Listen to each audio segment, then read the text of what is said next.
ഈ മലയാള ടെലിവിഷൻ ചാനലുകളുടെ ഒരു യുദ്ധമാണ് ഇപ്പോൾ നിലനിൽക്കുന്നത്. നമുക്കിപ്പോൾ നോക്കുമ്പോൾ 24-ഉം റിപ്പോർട്ടറും ഒക്കെ ഏഷ്യാനെറ്റിന് മുകളിൽ കയറുന്നതൊക്കെ നമ്മൾ കണ്ടു. പക്ഷേ ഇപ്പോൾ ഏറ്റവും പുതിയ ചാനൽ റേറ്റിംഗ് അനുസരിച്ച് ഏഷ്യാനെറ്റ് 1-ാം സ്ഥാനം തന്നെ നിലനിർത്തിയിരിക്കുകയാണ്. കഴിഞ്ഞ ആഴ്ചയും ഏഷ്യാനെറ്റ് തിരികെ വന്നിരുന്നു. അപ്പോൾ 99 പോയിൻ്റാണ് GRP റേറ്റിംഗ്.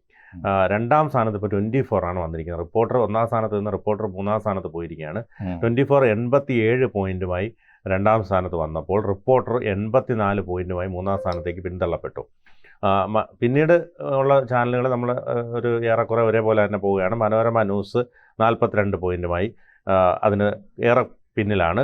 മാതൃഭൂമി തൊട്ട് പിന്നിലായി, മനോരമയ്ക്ക് തൊട്ട് പിന്നിലായി 41 പോയിൻറ്റുമായി തൊട്ട് പിന്നിലുണ്ട്. ന്യൂസ് മലയാളം 24/7 എന്ന് പറഞ്ഞൊരു പുതിയ ചാനൽ ഒരു വർഷം കൊണ്ട് തന്നെ വലിയ നേട്ടങ്ങളുണ്ടാക്കി. അതിന് തൊട്ട് താഴെ 28 പോയിൻറ്റുമായി പിന്നിലുണ്ട്. കഴിഞ്ഞ 2-3 ആഴ്ചകളിലായിട്ട് കൈരളി TV ആയിരുന്നു ജനൻ TVക്ക് മുന്നിലുണ്ടായിരുന്നത്. കാരണം നിലമ്പൂർ തെരഞ്ഞെടുപ്പുമായി ബന്ധപ്പെട്ട് തെരഞ്ഞെടുപ്പുകൾ അല്ലെങ്കിൽ ഇത്രയും പിണറായി വിജയൻ്റെയൊക്കെ യാത്രകൾ ഇതൊക്കെ വരുമ്പോൾ കൈരളി ജനൻ TVക്ക് മുകളിൽ കയറും. പക്ഷേ അത് കഴിഞ്ഞതോടുകൂടി ജനൻ TV കൈരളിക്ക് മുകളിലായി. 22 പോയിൻറ്റുമായി ജനൻ TV കൈരളിക്ക് മുകളിലാണ്. കൈരളി ന്യൂസ് 18 പോയിൻറ്റുമായി അതിന് താഴെ. പിന്നീട് അതിന് താഴെ ന്യൂസ് 18 14 പോയിൻറ്റ്, മീഡിയ 1 അതിന് താഴെ 11 പോയിൻറ്റ്. ഇതാണ് ഇപ്പോഴത്തെ റേറ്റിംഗ് നിരക്ക്. നമുക്കറിയാം ഈ ചാനലുകൾ തമ്മിലുള്ള മത്സരത്തിനിടയിൽ ഈ ഗ്രാഫിക്സുകൾ മാറുന്നു, അവതാരകരുടെ രീതികൾ മാറുന്നു, അവതരണ ശൈലികൾ മാറുന്നു. ഇപ്പോൾ തൃശ്ശൂർ പൂരത്തിന് പോകുമ്പോൾ അതിനൊപ്പം നൃത്തം ചെയ്തുകൊണ്ട് അല്ലെങ്കിൽ ശിങ്കാരിമേളം കളിച്ചുകൊണ്ടൊക്കെയാണ് ഇപ്പോൾ ചാനൽ റേറ്റിംഗ് ഉയർത്താൻ നോക്കുന്നത്. അപ്പോൾ ഏതായാലും ഏഷ്യാനെറ്റിന് ഒരു കൃത്യമായ ഒരു പ്രേക്ഷകരുണ്ട് എന്നുള്ളതാണ് തെളിയിക്കുന്നത്. കാരണം ഇതിനൊന്നും പിന്നാലെ പോയില്ലെങ്കിൽ പോലും ഇടയ്ക്ക് 2-3 ആഴ്ചകളിൽ പോയെങ്കിലും തിരിച്ച് 1-ാം സ്ഥാനത്ത് തന്നെ തിരികെ എത്തിയിരിക്കുകയാണ്. എങ്ങനെ കാണാം അതിനെ? വല്ലാത്തൊരു ലോകമാണ് ഈ ദൃശ്യമാധ്യമങ്ങളുടെ ഒരു മത്സരക്കളരിയാണ്. ആ കളരിയിൽ സത്യത്തിൽ ഇതിൻ്റെ ഒരു ദൗർഭാഗ്യം എന്താണെന്ന് വെച്ചാൽ യഥാർത്ഥത്തിൽ ഇവർക്ക് റേറ്റിംഗ് കൊടുക്കുന്നത് ജനങ്ങളാണ്. അതെ. പക്ഷേ ഈ ജനങ്ങൾക്ക് സാധാരണഗതിയിൽ ഒരു കളിയിൽ സ്റ്റേഡിയത്തിൻ്റെ പവലിയനിൽ ഇരുന്നിട്ട് കൈയടിക്കാനെങ്കിലും നമുക്ക് അവകാശമുണ്ട്. അതെ. ഇത് നമ്മൾ നിസ്സഹായരാക്കി നിർത്തിക്കൊണ്ട് അപ്പുറത്തിരിക്കുന്നവൻ്റെ മുഖം പോലും കാണാതെ ഇവർ മത്സരിച്ചുകൊണ്ടേ ഇരിക്കുകയാണ് നമുക്ക് വേണ്ടിയിട്ട്. വല്ലാത്തൊരു ഒരു വിചിത്രമായ മത്സരമാണത്. തീർച്ചയായിട്ടും. ആ മത്സരത്തിൽ ഇപ്പോൾ ബിനു ഇപ്പോൾ വായിച്ച ഈ കണക്കിൽ ഞെട്ടിക്കുന്ന ചില പാഠങ്ങളുണ്ട്.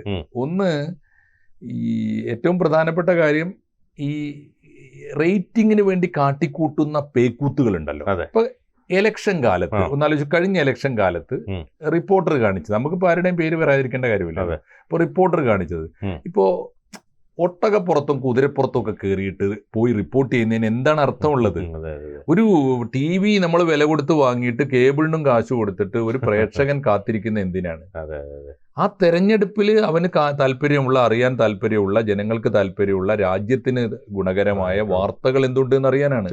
അത് കുതിരപ്പുറത്ത് പോയിട്ട് എന്ത് കിട്ടാനാണ്? എന്ത് കോമാളിക്കളിയാണ് ഈ കളിച്ചുകൊണ്ടിരുന്നത്? പണ്ട് ഇത് തുടങ്ങിയ ആള് നമ്മുടെ നികേഷ് കുമാറാണ്, ഓർമ്മയുണ്ടോ? നികേഷ് ഒരു എന്താണ്, അദ്ദേഹത്തിന് അഴീക്കോട് മണ്ഡലത്തിലെ വികസന പ്രവർത്തനം കാണിക്കാനോ കിണറ്റിൽ വെള്ളമില്ല എന്ന് കാണിക്കാനോ കിണറ്റിന്റെ അടിയിൽ പോയി ഒന്ന് ആലോചിച്ച് നോക്കൂ. എത്ര എഫേർട്ട്, എത്ര സമയമാണ് പാഴാക്കുന്നത്. യഥാർത്ഥത്തിൽ ഇപ്പോൾ ഇവിടെ കിണറ്റിൽ വെള്ളമില്ല, വെള്ളമുണ്ട്, ദാരിദ്ര്യം ആണ് അല്ലെങ്കിൽ എന്ന് പറയാന്നല്ലാതെ ഈ സത്യത്തിൽ ഈ മനുഷ്യനെ ഇവരെ ധരിക്കുന്നത് ഈ ഒരു സാധാരണ മനുഷ്യൻ്റെ ഒരു കോമൺ സെൻസ്, ആ മനുഷ്യൻ്റെ ഒരു നിലവാരം, ആ മനുഷ്യൻ്റെ സമയത്തിൻ്റെ വില ഒന്നാലോചിച്ച് രണ്ട് കാര്യങ്ങളാണ് ഇവർ ചെയ്യുന്നത്. ഒന്ന്, ദൃശ്യമാധ്യമങ്ങൾ ചെയ്യുന്ന ഏറ്റവും മോശപ്പെട്ട കാര്യം, ഒരു ദിവസം ഏതെങ്കിലും ഒരു വാർത്തയിൽ അല്ലെങ്കിൽ ഇനിയിപ്പോൾ കൂടി വന്നാൽ ഒരു 2 മണിക്കൂറോ 3 മണിക്കൂറോ ഇടവിട്ട് തുടരുന്ന വാർത്തകളിൽ 1 മിനിറ്റ് പറയേണ്ട വാർത്തയാണ് ദിവസങ്ങളോളം ഇട്ട് ആഘോഷിക്കുന്നത്. ഒരു കാര്യം ഓർമ്മയില്ല, കർണാടകയിലെ ഒരു ലോറി, എന്ത് ഭീകരമായിരുന്നു സത്യത്തിൽ. ആ ദുരന്തം നടക്കുന്ന സമയത്ത് പോലും, കേന്ദ്ര ബഡ്ജറ്റ് നടക്കുന്ന സമയത്ത് പോലും ലോറിയുടെ ഇത് കിട്ടിയെന്ന് ജാക്കി കിട്ടിയെന്ന് പറഞ്ഞിട്ട് ഇതിലേക്ക് വൃത്തികേടായിരുന്നു സത്യത്തിൽ. വാർത്തകൾ അറിയാൻ കഴിയാത്തൊരു സാഹചര്യം. അത് വാർത്തയെ അല്ലല്ലോ. സത്യത്തിൽ എന്താണ്, ഒരു ലോറി അപകടത്തിൽപ്പെട്ടിരിക്കുന്നു, വെള്ളപ്പൊക്കത്തിൽ വീണ് പുഴയിൽ മറിഞ്ഞിരിക്കുന്നു, ഒരു ദിവസത്തെ വാർത്ത. വേണമെങ്കിൽ പിറ്റേന്ന് അന്വേഷണം തുടരുന്നു, തെരച്ചിൽ തുടരുന്നു. ഒരു വരി പറയേണ്ട കാര്യമല്ലുള്ളൂ. ഈ മനുഷ്യന്റെ ആയുസ്സിൽ നിന്ന് വിലപ്പെട്ട സമയമാണ് ഇവർ ഈ കവർന്നെടുക്കുന്നത്. അങ്ങനെ കാണിക്കുന്ന ഗിമ്മിക്കുകൾ കൊണ്ടാണ് ഇത് പോകുന്നത്. ഇപ്പോൾ ബിനുവിന്റെ ഒരു നിരീക്ഷണം വളരെ കറക്റ്റാണ്. അതില് കാര്യമായി ഗിമ്മിക്കുകൾ കാണിക്കാതെ ഒരു കൺസിസ്റ്റൻസി എന്ന് പറയില്ലേ, വാർത്താ സംപ്രേഷണ രീതികളിൽ ഒരു സ്റ്റാൻഡേർഡ് കീപ്പ് ചെയ്യുക, ഒരു സീരിയസ് ജേർണലിസം, ഗൗരവമായ ഒരു മാധ്യമ രീതി കീപ്പ് ചെയ്യുന്നുണ്ട് ഇന്ത്യ, തീർച്ചയായിട്ടും ഏഷ്യാനെറ്റ്. അതിന്റെ ഒരു ഗുണമാണത്. അതിന്റെ ഇടയിൽ ഗിമ്മിക്കുകൾ വരുമ്പോൾ ചിലപ്പോൾ കൗതുകത്തിന് ആളുകൾ ഒരു ദിവസം അതിന്റെ പിന്നാലെ പോയി റേറ്റ് കൂടിയെന്ന് വരും, പക്ഷെ അത് നിൽക്കൂല. അപ്പൊ അതുപോലെ തന്നെ 24 കാണിച്ചു കൂട്ടുന്നത്, ഞാൻ എന്റെ ഒരു നിരീക്ഷണത്തിൽ പറഞ്ഞാൽ 24ന്റെ പരമാവധി നിലവാരം ശ്രീകണ്ഠൻ നായരുടെ നിലവാരമാണ്. ശ്രീകണ്ഠൻ നായരുടെ ഇന്റർവ്യൂ നമുക്കറിയാം, ശ്രീകണ്ഠൻ നായരുടെ ഒരു അദ്ദേഹത്തിന്റെ ഒരു രീതി നമുക്കറിയാം, ശൈലി അറിയാം. അദ്ദേഹം പലപ്പോഴും പല വിഷയങ്ങളും എങ്ങനെയാണ് പൈങ്കിളിവൽക്കരിക്കുന്നത് നമുക്കറിയാം. അദ്ദേഹത്തിന്റെ ഗൗരവം, വാർത്തയെ അല്ലെങ്കിൽ ഗൗരവതരമായ പ്രത്യേകിച്ച് വലിയ വ്യക്തികളെ ഒക്കെ രണ്ടും വ്യത്യാസം ഒന്നാലോചിച്ച് നോക്കും. ഇപ്പൊ മനോരമയിലെ എന്താണ് ജോണി ലൂക്കോസിന്റെ ഇന്റർവ്യൂ ശ്രീകണ്ഠൻ നായരുടെ ഇന്റർവ്യൂ തമ്മിൽ താരതമ്യം ചെയ്ത് നോക്കും. അപ്പൊ മനസ്സിലാവും ഗൗരവത്തോടെ ഒരു മനുഷ്യനെ പഠിച്ച് അദ്ദേഹത്തോട് ഗൗരവതരമായ ചോദ്യങ്ങൾ ചോദിച്ച് അങ്ങനെയാണല്ലോ. അപ്പൊ ശ്രീകണ്ഠൻ നായരുടെ അപ്പൊ ഈ ശ്രീകണ്ഠൻ നായരോ അല്ലെങ്കിൽ നമ്മുടെ അരുൺകുമാറോ ഒക്കെ തന്നെ കാണിച്ചു കൂട്ടുന്ന ഗിമ്മിക്കുകൾക്ക് താൽക്കാലികമായ കൈയടികൾ കിട്ടിയെന്ന് വരാം. അത് കൗതുകമാണ്, അത് അതിന് കൊടുക്കുന്ന ആദരവല്ല, ഡ്യൂ വാല്യൂ അല്ല അത്. അപ്പോൾ ഏഷ്യാനെറ്റ് തിരിച്ചു വന്നിരിക്കുന്നു എന്നുള്ളത് സന്തോഷമാണ്. കാരണം അവര് ഇങ്ങനെ മനുഷ്യനെ പരിഹസിക്കാതെ, മനുഷ്യനെ വല്ലാതെ ഈ വഷളാക്കാതെ കുറെ കൂടി സീരിയസ് ആയിട്ട് നമുക്ക് എല്ലാവർക്കും ഒരേപോലെ ഗൗരവത്തോടെ കാണാവുന്ന, പിന്നെ നിവൃത്തിയില്ല, അവർക്കാണെങ്കിലും എല്ലാ ദിവസത്തെ വാർത്താ ബുള്ളറ്റിനിലും ഒരേ സാധനം കവർ ചെയ്യേണ്ടി വരും. കാരണം 24 മണിക്കൂർ ന്യൂസ് വേണം, തന്നെ പറഞ്ഞുകൊണ്ടിരിക്കണം. സത്യത്തിൽ അതിനൊക്കെ കുറെ കൂടി ഈ ന്യൂസ് ചാനലാണെങ്കിൽ പോലും വാർത്താ ബുള്ളറ്റിനുകൾ 24 മണിക്കൂറും വേണം എന്നൊക്കെ നിർബന്ധം പിടിക്കേണ്ടതുണ്ടോ? ഒരു പ്രധാനപ്പെട്ട കാര്യമാണ്. നമ്മുടെ AIR ഒക്കെ ചെയ്യുന്നുണ്ടല്ലോ. AIRന് എപ്പോഴും വാർത്തയില്ല, വാർത്തകൾക്കൊരു നിശ്ചിത സമയം വെച്ചിട്ട് 1-2 മണിക്കൂർ മാറും. അതേ സമയത്ത് ഇൻഫർമേറ്റീവായ വാർത്താധിഷ്ഠിതമായ ഒരുപാട് പ്രോഗ്രാംസ് ചെയ്യാലോ. അപ്പൊ വാർത്താ ചാനൽ എന്ന് പറഞ്ഞാൽ ന്യൂസ് ബുള്ളറ്റിനുകൾ തന്നെ തുടർച്ചയായിട്ട് അൺഇൻറപ്റ്റഡ്, എന്താണ് നിരന്തരം എന്ന് പറഞ്ഞ പോലെ, നേരോടെ നിരന്തരം എന്നൊക്കെ പറയുമ്പോൾ അങ്ങനെ റെലൻലെസ് ആവേണ്ടതുണ്ടോ എന്നൊരു ചോദ്യമുണ്ട്. അത് മാത്രമല്ല, ഈ നിലമ്പൂർ തെരഞ്ഞെടുപ്പ് കേരള രാഷ്ട്രീയത്തിൽ യാതൊരു പ്രാധാന്യമില്ലാത്ത തെരഞ്ഞെടുപ്പ്, വെറും ഒരു വർഷത്തിനകത്ത് ഒരു MLA തെരഞ്ഞെടുക്കുന്ന തെരഞ്ഞെടുപ്പിന് കൊടുത്ത പ്രാധാന്യം എന്തുവായിരുന്നു?